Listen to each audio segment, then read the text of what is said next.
High in the hills of Sicily, the Di Costa family has been making cheese using methods passed down for generations. When Lorenzo Di Costa first started breeding his mutated chickens, people in the village of San Nicola didn't know what to think.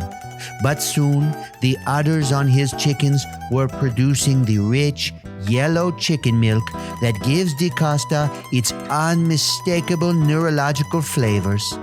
And if you haven't had Di Costa Chicken Cheese, you're not alone, because for generations, Di Costa Chicken Cheese has been patiently accumulating in our cellars. Di Costa Chicken Cheese, from our family to your mouth, as soon as import restrictions on mutated chicken milk are lifted.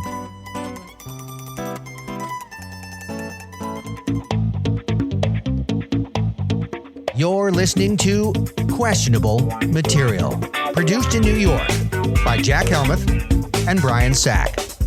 QMpodcast.com.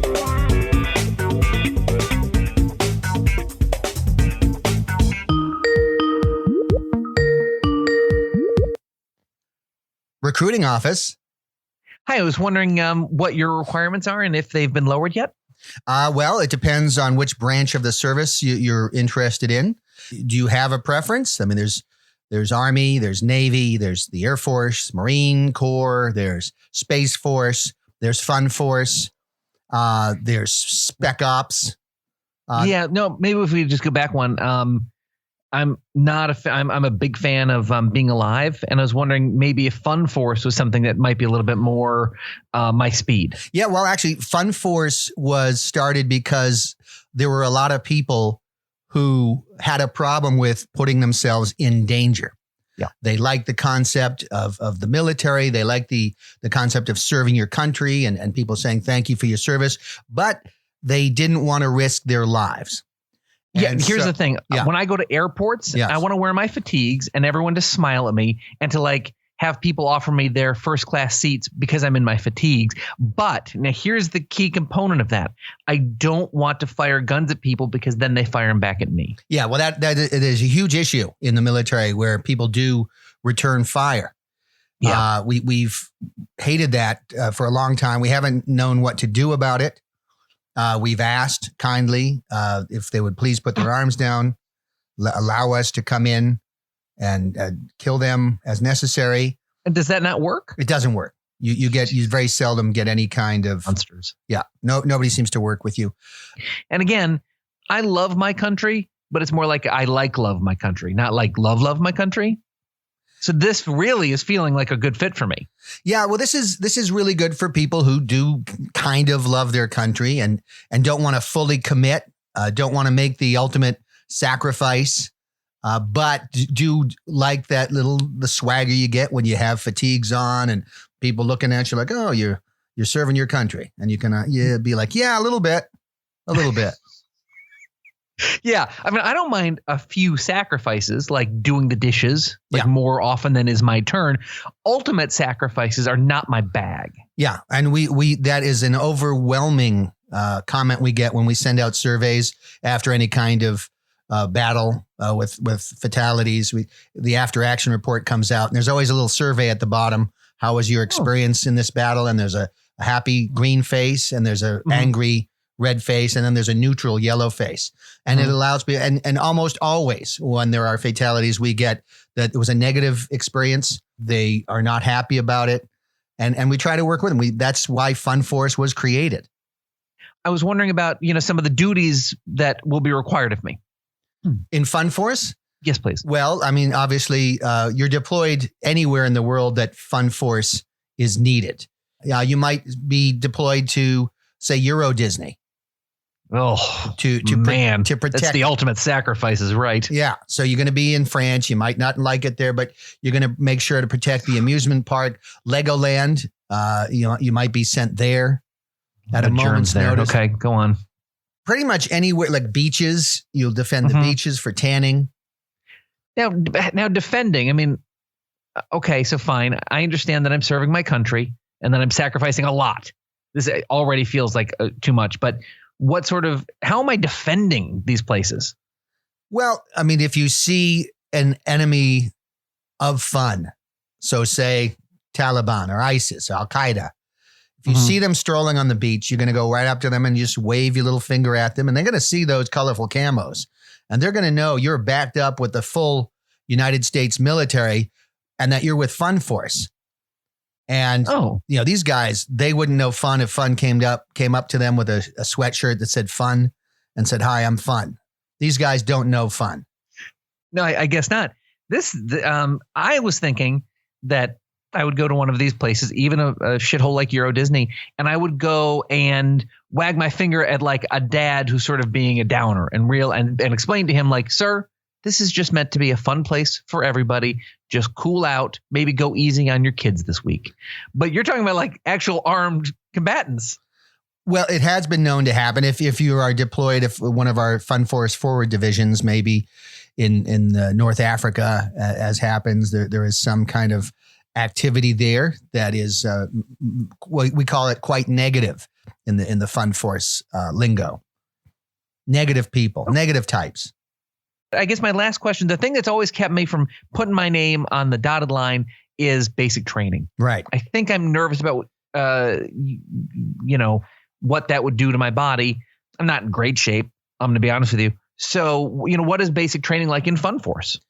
Well, basic training in Fun Force has kind of learned our lesson from the other basic training. Obviously, the Army, the Navy, the Air Force, and particularly the Marines have fairly intense basic training, 11-week cycle there. And it's not easy. There's a lot of physical exercise. There's a lot of disciplinary training. There's you'll be torn down.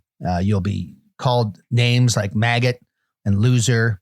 And judging from your voice, a lard tub or chubbo.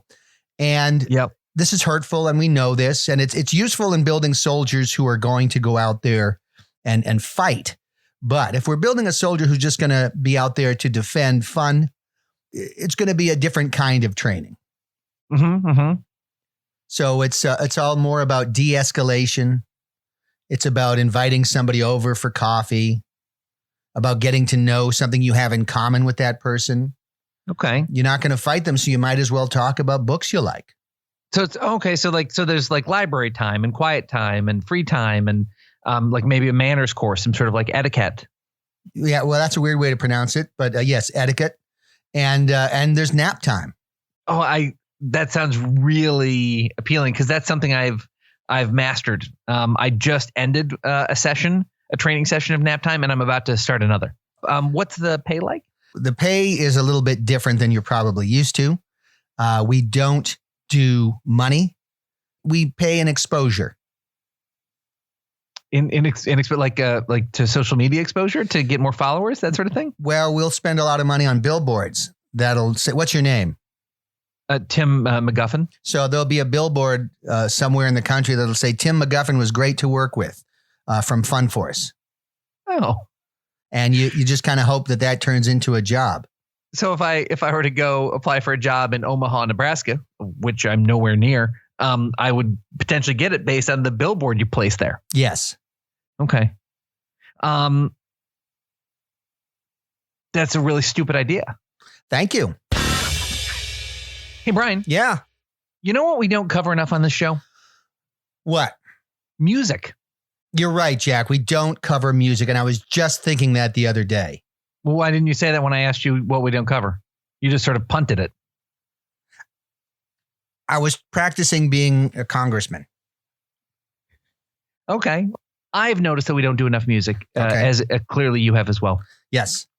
And so I was wondering, you listen to music, the second a new album is released, you're downloading that sucker and listening to it, you go into your music room, you tell me, and just listen to music and songs over and over again. And so you know songs better than everybody. Wouldn't you say that's right? Absolutely. I love songs. Yep. Yeah. So you definitely know all the songs that have come out recently by famous artists, Paul McCartney, for example. Oh, yeah. I'm definitely in touch with Paul McCartney's work. Sure. And his newest work. An album McCartney 3, which came out just a couple of months ago in December 2020. Oh, yeah. So I was wondering what a Christmas gift that was. Yo, wow, that's so neat that you got that for Christmas. Yeah. Boy, so you must know all the songs really well on that album. Yes, I do. So you wouldn't be surprised at all if I asked you to tell us like what a song is about if I were to read you the title of an actual Paul McCartney song on McCartney 3. Absolutely, yeah. I'm so well versed in this album that I could basically do this in my sleep. Okay, great. So here's some actual songs from the McCartney 3 album. If you could just tell us, I'm so curious about track number 4 called Women and Wives. What is McCartney singing about there? Well, women and wives. Yeah.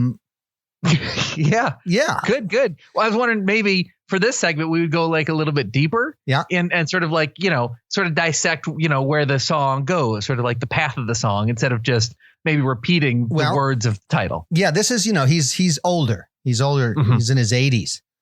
And Women and Wives is basically, you remember the song by The Nails called 88 Lines About 44 Women? Sure. Big 80s song. Mm-hmm. So Women and Wives is basically, he's just listing off, it's a canonical list of every woman and wife he's had throughout his life. Okay.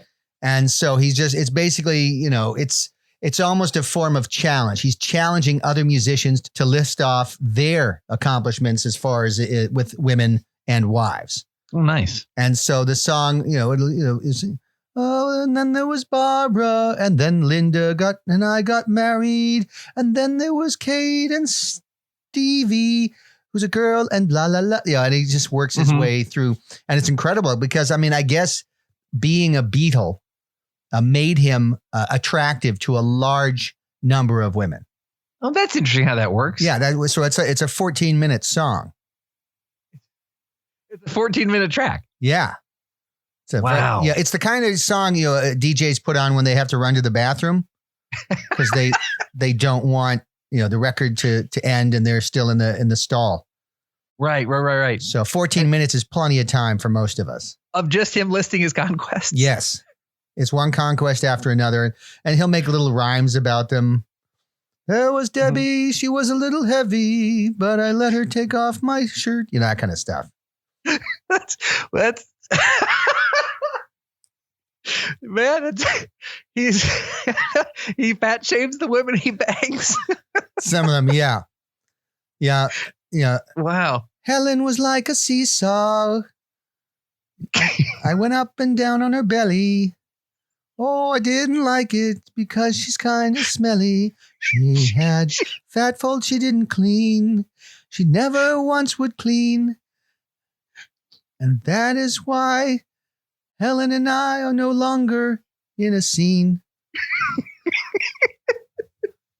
Boy, he rhymed clean with clean again and then with scene. Yeah, he can do anything. Yeah. McCartney's magical. Man, I see why everyone says he's better than John. Man, that's really good. And does he have you said there's some sort of crazy lyric about how he swept Heather Mills off her foot? Yes. How does that go again? Because you definitely know this song. Who's that girl that's leaning, coming up to me? Oh my gosh, her name is Heather. Let us go and see. Shall I run up the stairs with her in my arms? Yes, because she has one leg. That's one of her few charms. And it just goes on and on. One of her few charms? That's one of the main reasons he chose her? Yeah. Yeah, he's weird that way. It's a Beatle. That's so strange. Yeah, he's weird. All right. Well, gosh. Okay, so that's an interesting song. I was wondering, that was track 4. Let's go back to track 2. How many tracks on this album? I forget. But you know it so well. That just slipped my mind. How many tracks are on it? 11 tracks. Wow, that's a lot of tracks. It's a lot of things for you to remember right now. Yeah. Oh, no, it's easy to recall. Yeah. Well, especially when and you say all the songs are better than anything put out by the Beatles. Yes. This puts all the Beatles work to shame. Wow. If Michael Jackson were alive and realized he had bought the stupid Beatles albums, the songs, and realized what he's missing, but he's in a better place. Right. There's a Dr. Feelgood around every corner where he is right That's now. right. Yeah, that's cool. I was wondering if you could tell me about the song "Find My Way." That's so interesting. That sounds, mystical, and I wonder what Paul McCartney is singing about in track number 2, "Find My Way." Well, it's set in Aleppo, Syria. In where? In Aleppo, Syria. In Aleppo, Syria. Yeah, and so the premise of the song is Bashar al-Assad dropped a gas bomb, a nerve agent, on his own people, and this is one of them. She's trying to get out of the building, but she can't see. She's been blinded. Mm-hmm. So it's about, it's a song about finding her way and stepping over bodies in the stairwell. Jesus. Yeah. Why it's so specific? What brought this about? Well, he told Rolling Stone that he wanted a song that would be popular at weddings.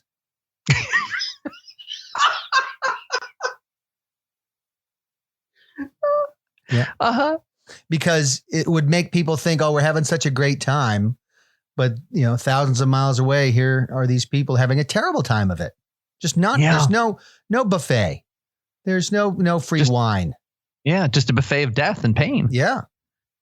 Finding my way. Okay. Find my way. Yeah. Yes. Find my way. Remember. Find my way. Well, that's great. Here's an interesting one. Thanks for that one.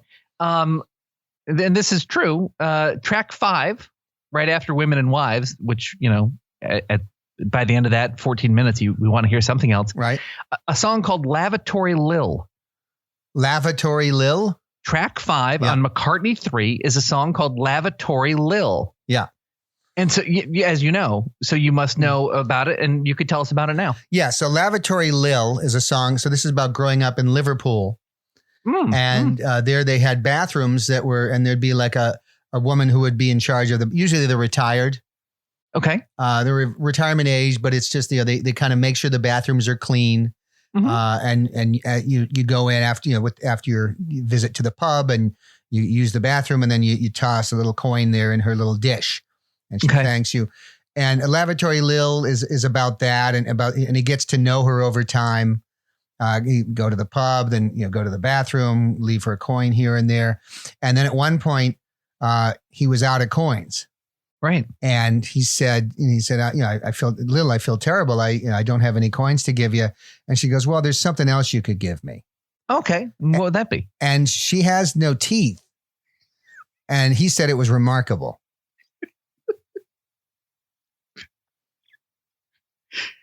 So Lavatory Lil is also in Women and Wives somewhere. Yeah, she is. Yeah. Yeah. There was, I'm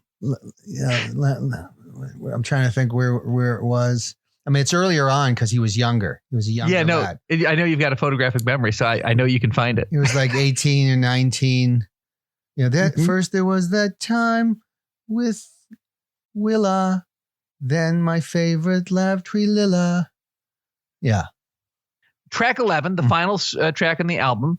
It's called Winter Bird When Winter Comes. Yeah. Yeah, of course you know. So I was just wondering, I'd love to know what that song is about to close this album. This could be.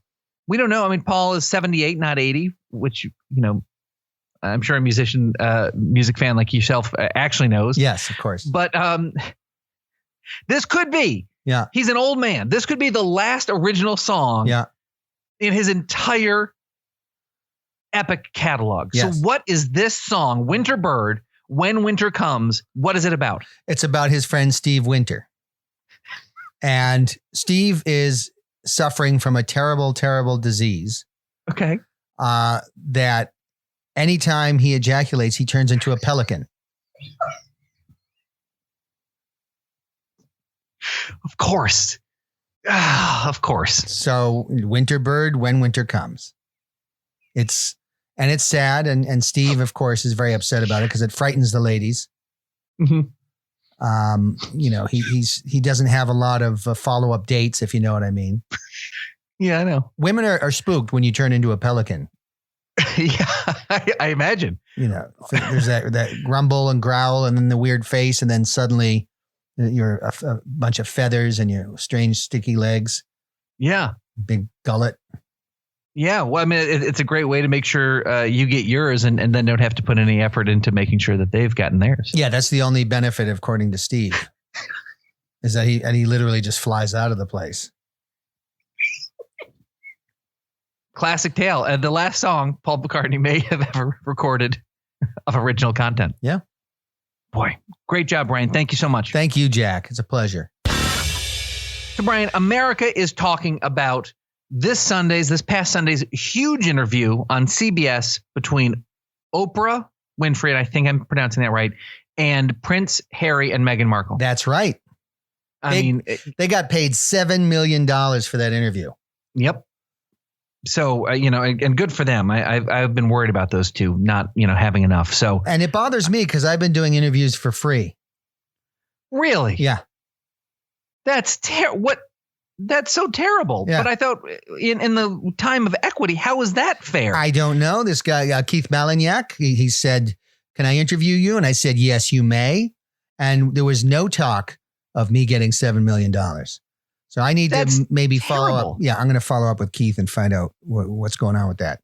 And that interview actually comes out on Friday. Is that right? That's correct. Yeah, the 12th.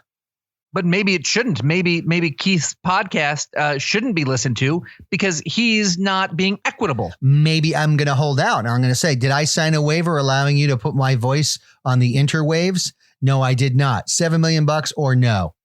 Good luck with that. Hopefully, I would say people should go listen to that to Keith's podcast. But now I'm going to say they shouldn't until they know that you've been compensated. I'm furious. I'm mad too. I don't even want to do this bit anymore, but we should. We should. Let's do it. What's neat about this Meghan Markle, Prince Harry interview is that a lot of people don't know that you work for Harpo Productions, Oprah Winfrey's production company, right? Yes, I do. I work for Harpo Productions. As an editor, right? I am an editor, yes. And you edited the whole interview. So you saw all the raw footage. Yeah, oh God, and there was so much. So that's what I wanted to talk to you about. All of the footage that wasn't aired. Because as always, as we know, when DVDs or Blu-rays are released and there are deleted scenes, and some of the scenes are like, oh my gosh, that's better or more interesting than what was in the movie. Why did they cut that out? Well, you were telling me in that text you sent me yesterday that there's like 12 hours of unused footage with some shocking revelations. Yeah, because when you get paid $7 million for an interview, you feel like you got to talk. You just got to keep talking. Sure. Give them their money's worth, right? Let us figure out what we want to keep and what's going to make the cutting room floor. Yeah. No, that's great. So I was wondering if you could just talk to us about some specific moments that didn't make it in the special. Yeah, sure. So you said there was a long segment about Prince Harry's Halloween costumes, and one costume when he dressed up like a Nazi got a lot of press. Yes, this is probably 15, 20 years ago at this point. At least, yeah. But he has like a long line of other Halloween costumes that you said they talked about ad nauseum. Can you sort of go through his Halloween stories? Yeah, he basically went one by one through all his different Halloweens over the years, and a lot of them are very controversial. Of course, the Nazi one where he had the swastika armband, that got a ton of press, and that's probably the most well known. But there are so many others that he discussed. I mean, obviously he dressed in blackface. That's a given. Obviously, everybody has done that. Yeah, at some point, and. So, I mean, he talked about that a little bit and apologized for that. He dressed as Chairman Mao, and then actually went down to Chinatown in London and was walking, asking people if he was responsible for any relatives being deceased. Jesus. Yeah, that's really? Yeah, he's a Halloween prankster. Yeah, That's a weird prank to go scare Chinese people who have emigrated to London. Yeah, I know. He would walk up to him and be like, "I found you." Oh my God. Yeah, you thought you could get away? And then, these people would panic That's a strange sense of humor. Well, it's a royal sense of humor. He's got a lot of pedigree, a lot of upbringing, a lot of blue blood. Yeah, of course. Classy. Not that classy. I seems problematic to me. Any other Halloween costumes we should know about or Halloween incidents? Yes. He went as John Benet Ramsey. And what was terrible is he went to their Halloween party. And almost he crashed the Ramsey family's Halloween party. Yeah, almost unconscionable. I mean, I understand dark humor. Yeah, but they didn't see the humor in it. And of course, for the first few seconds, they were trying to determine if it was actually him. It's been a long time. She could be very big by now, right? And with a red beard. Yeah, and so they kind of and once they realized that it was Prince Harry, they were crushed. Well, I mean, the glass is half full on this one. Sure, your daughter has been murdered, but it's Prince Harry has just crashed your Halloween party. Yeah, I mean, the party guests were like, "What's going on?" And like, "Oh, this is Prince Harry." And they're like, "Oh my God, that's amazing." Yeah, but he went as John Benet. And they're like, "Oh my God, that's classless." But he's a prince. Oh, and then he's classy. It was one of these things. But he did. Yeah. It was a party that was talked about for a long time. I bet. Yeah. I mean, yeah. I mean, I'm more of a daughter is half dead type of person, so it's like I don't see it as being a good choice on Harry's part. Yeah. Well, okay. Now you said there was also a lot of talk about, Meghan's work as a briefcase holder on Deal or No Deal. Yes. That basically, and apparently Harry went and like made himself a sandwich, which is something he does now, because Meghan wouldn't stop talking about Deal or No Deal. She's very proud of that time in her life. So she says that was her finest work? She says, yeah, this was her greatest accomplishment. And then she she looks down at the child in her arms and then looks back at the camera and says, yeah, Deal or No Deal is my greatest accomplishment. Ooh. She's proud of that moment. There's a certain technique in opening those two. A lot of people think it's just you just got to look pretty and open a briefcase. There's a lot more to it than that. And I think people are being very judgmental. They don't see the whole picture. It's not that easy. What more is there to it? You need training before you can just stand there and look pretty and open a briefcase. And a lot of people think it's like, physics. They can just start doing it. Well, they can't. And that's why the Space Shuttle Challenger blew up. Excuse me? Yeah. God. They said we need a guy to help us design this thing. And this guy was like, yeah, I'm sure I can do it. And now we know what happens. Man. So the next time someone says I can open a briefcase, you say, no, sir, you can't. That's right. Leave that to the experts. And then show my Kristen McAuliffe tattoo that I have on my left forearm.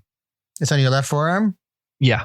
Because in Jehovah's Witness culture, a tattoo on the left arm is for people you want to be burning in hell. Oh, is that true? Yeah. Oh, yeah. Then that's in the right place. Okay, cool. Yeah, I have no love for astronauts. No, or teachers. Oh, you want to get off this planet? Oh, go for it. But you said there was a lot of other that she just went on and on about some of the hijinks at Deal or No Deal, about Howie Mandel, about how that he was her first and truest love, and it's a good thing Harry wasn't there. So can you tell sort of about some of what was revealed there? Yeah, I mean, she revealed, she talked a lot about Howie Mandel and the relationship that they'd had for quite some time, and then they ultimately broke it up. She claims it's because Howie Mandel is racist. He says it's because she's batshit crazy. Who are you going to believe? Yeah, obviously. Hold on. What year is it? 2021. I believe Meghan Markle. Exactly. You believe all women. Yep. Which is Howie Mandel's racist. That's a bummer. Yeah. By the way, believe all women is a slogan that Andrew Cuomo hates. Loved it a while ago. It doesn't like it now. Oh, that's strange. I wonder what changed. I guess people evolve. I guess. Okay. So and any other set hijinks or highs and lows of her time with Howie? Anything else that the public would be interested in knowing? Well, I mean, she loves heroin. Jesus. Huge heroin buff. A buff. Yeah. No, she can actually. Yeah, Oprah took out 4 syringes and laid them out. And she tried it one by one. And she was able to pinpoint, kind of like a sommelier can tell you where the grape is from, where in France, or if it's in Italy or Australia. And she was able to discern where the heroin came from. Wow. What a talent. Yeah. That's really amazing. No, it was impressive, but it was a little bit long for a segment, and ultimately, it couldn't fit. We didn't have enough time. Yeah, for 20 minutes of heroin. Yeah, I mean it's tough, especially with commercial breaks. There's a lot of stuff that you leave on the cutting room floor. Yep, and Oprah asked her, why do you like heroin? And she said, well, because I love the word heroin, because I feel like a heroine. And so, beautiful. I'm a heroine and I'm putting heroin in my body. What could be more heroic than this? God, she is a princess. Yeah. Oh, man. That's inspiring. A lot of stuff, apparently, you guys wanted to put in the Meghan Markle, Prince Harry show on CBS was cut because for legal reasons, because you guys were afraid of the Queen and the royal family's response and their lawyers, because apparently she said, they both said so many amazing things about the Queen. Yeah, they said great things about the Queen, but then Prince Harry kind of opened up and he just started saying, she killed my mommy. She killed my mommy. She killed my mommy. Yeah. And I know. And he did that for a while. So he just said that for a while? He said she killed my mommy and just became very kind of introspective.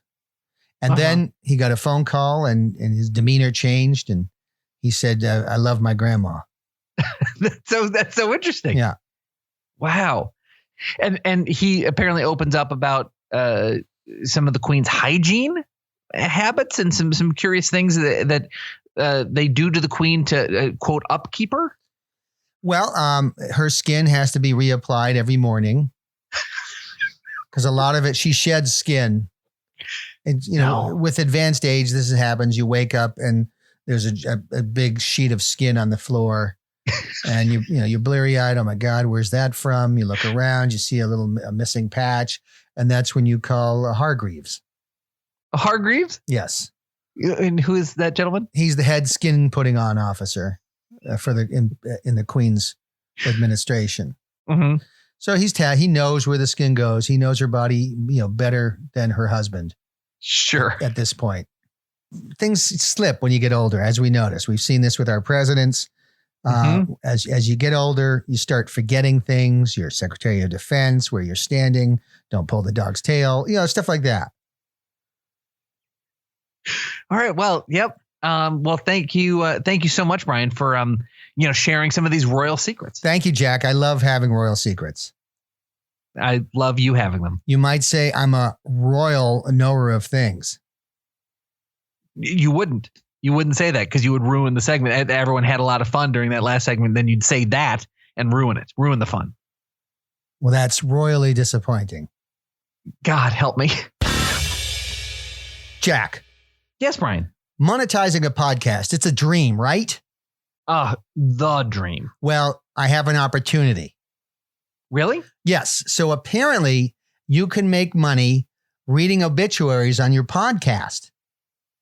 Oh, okay. Yeah. So they just want you to read an obituary. And the only thing is it's solemn. This is about death. And so, you have to be courteous. You have to be respectful. And of course, you have to be serious. Yep. There's no, laughing at the prospect of somebody being dead. So what they do is they send you obituaries. You read them on air. And if they're happy with the read, you get paid. God, this is great. I'm very excited because this is a potential revenue stream. Okay. So Jack, I'm going to send you the obituaries. All right. You need to read these. You need to be serious and respectful. This is obituary. This is about death. And if you do that, we'll get paid. Paid. Great. If you mess up, you're not respectful enough, we don't get paid. And they want you to treat their loved ones with respect. Okay. Of course. That's all I want to do. I'm so sorry for their loss. And that's something I want to do. Let's do this. All right. And I'm sending you the obituaries now. Great. So can I just get a chance to read them ahead of time? No. This needs to be done now. Oh, I didn't know it was a... There's no reading ahead of time. It's not respectful. Is that respectful to read ahead of time? No. It might help me. No, because they want your genuine, caring read. Okay. I'm ready. I just got the obituaries, which I have never read before. That's right. And I've opened it and I'm ready to go. Well, I wish you would. Oh, okay. Here we go. Solemn. Michael Bleary, 62, of Shankersville, Pennsylvania, returned to the loving embrace of the Lord last Thursday. Michael passed at his home, surrounded by his loving family, closest friends, and a man hired at... I'm so sad for his loss. And a man hired as a roadside mascot for Picante's Taqueria, who is dressed up as a potentially problematic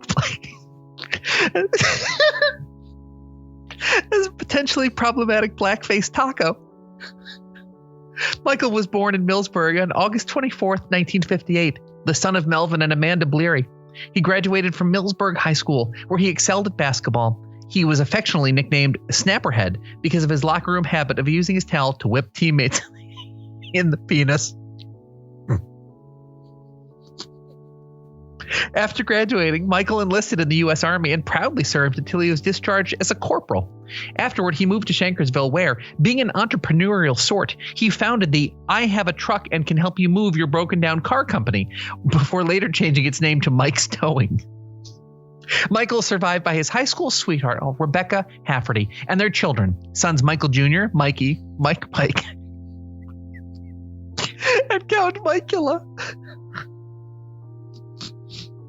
and his darling daughters, Michaela and Nipple.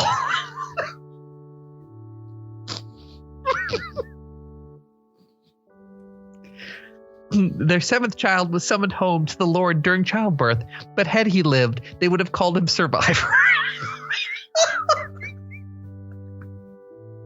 Michael loved his family dearly, even Mike, whose outrageous and performative flamboyance makes Liberace look like Dwayne "The Rock" Johnson. Michael was beloved by people who knew him. He truly touched everyone he met, though nothing was ever proven in a court of law. Michael faced lung cancer with a combination of bravery and incandescent rage. Oh, man. Oh. He could often be found accusing Arthur Singh, the local convenience store owner, of complicity in his death for selling him unfiltered Lucky Stripes for so many years. Funeral services will be held this Sunday. In lieu of flowers, please go to Arthur's convenience store and make that son of a bitch pay for what he did. How'd I do? Not so good. I guess we're not going to get paid for that one. Are you crying sadness, right? It's sad. Yeah, I'm Poor crying guy. sadness. I'm crying sadness because for the Bleary's loss, first and foremost, but also for the loss of ours, for the money that we're not getting from the Bleary's. Well, that's just one. You know what? People die all the time. The next one is right there. Here's our chance to make some money, Jack. Okay. Candace Bean, 88, of Shelby, North Carolina, passed on Wednesday after a brief struggle with driving off a bridge. A teacher at Shelby Elementary for nearly 50 years, Candace is fondly remembered by her students and much of the community as a warm and caring woman who derived great joy at watching her pupils learn reading, writing, and arithmetic. She pioneered the Bean method of education, which helped students learn faster by telling them a dragon would chew their parents' heads right off if they got a single answer wrong. Candace was an avid birdwatcher and could often be found in one of the local public parks getting some exercise and a breath of fresh air. Her great joy was to gather her with close friends every Sunday for her favorite card game, ironically, bridge. Candace had several cats as a result of a childhood illness that turned her ovaries into desiccated husks. Candace is survived by her beloved cats Mimi, Loverboy, Twiddles, and Penetrator 6. Candace was happily married to the love of her life, William D. Bean, for 42 years. William predeceased her by 2 minutes because their passenger side sank first.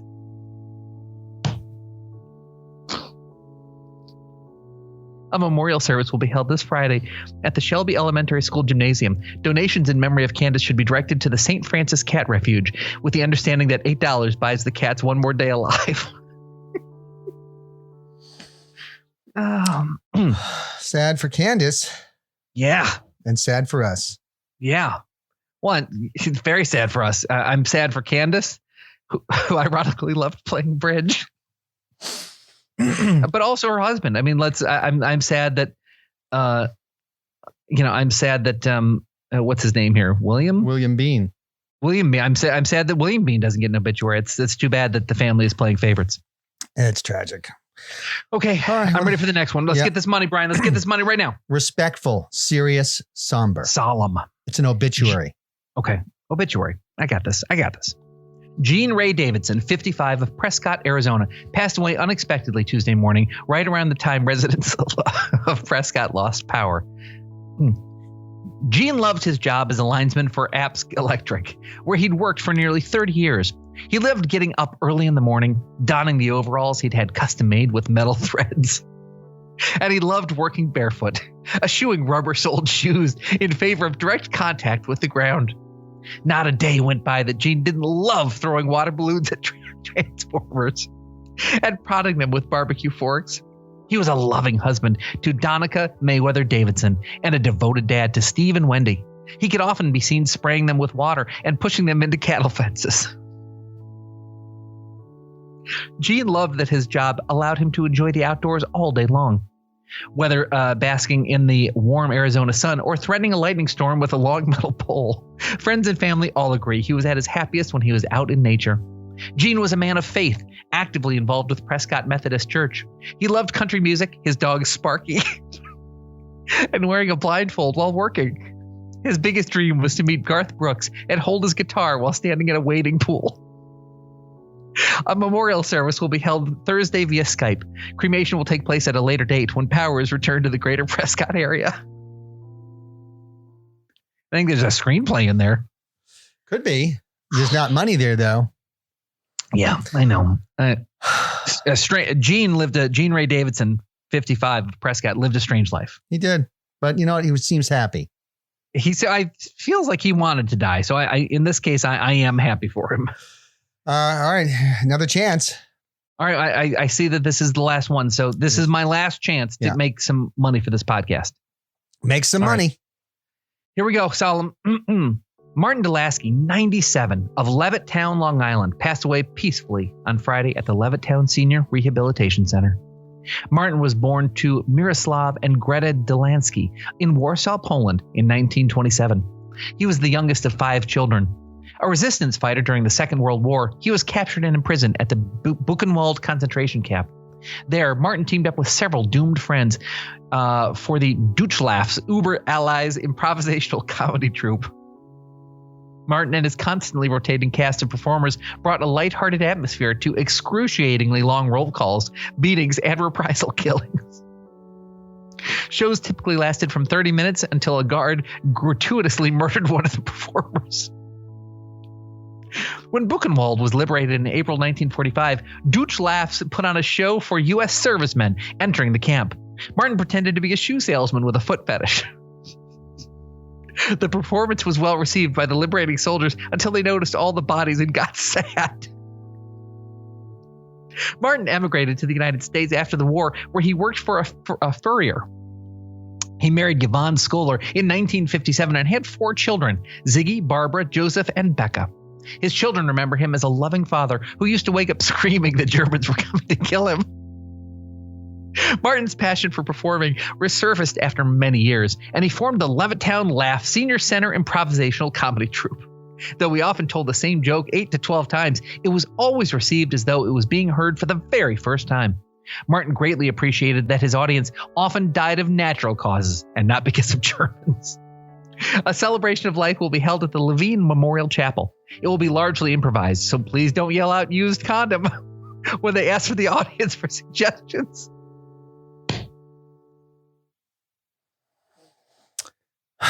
Well, I guess he lived a long life. Speaking of long life, we have more chances. We have a long life ahead of us for you to make us some money. keeping a straight face when you read a freaking obituary.